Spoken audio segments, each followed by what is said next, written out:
In today's video, I'm going to teach you how to add custom label in Google Merchant Center.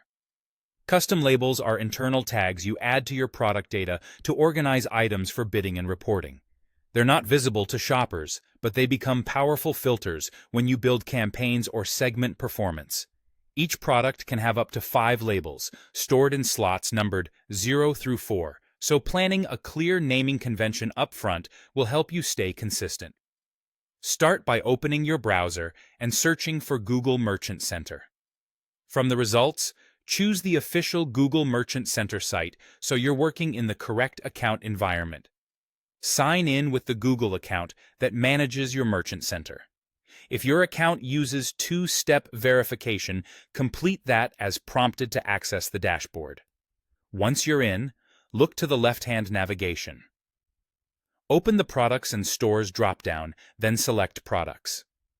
You'll see your product catalog along with a search bar and filters. Use the search field to find the specific product you want to edit, and click its title to open the product detail page.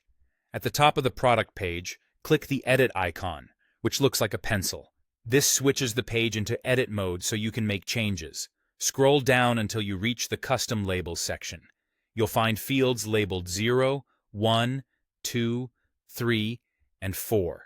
These are simply 5 separate slots. The numbers don't rank labels, they just keep them organized. Click into one of the fields and type the value you want to use. Keep labels short, descriptive, and consistent, such as Season Winter, Margin High, Clearance, Bestseller, or Price Tier 2. Consistency matters because you'll later filter or group by these exact values in your campaigns. Avoid including private or sensitive data, and stick to a naming style that your whole team can understand at a glance. When you're satisfied, click Save. Merchant Center will process the change, and the update may take a short time to appear across systems. If you rely on a product feed or an external app to manage data, be aware that manual edits in Merchant Center can be overwritten by your next feed upload. If that's the case, add the same custom label in your feed source to keep everything aligned. That's it. You've added a custom label to your product. With labels in place, you can group products for smarter bidding, reporting, and seasonal or promotional strategies without changing your core product data. Thanks for watching and happy optimizing.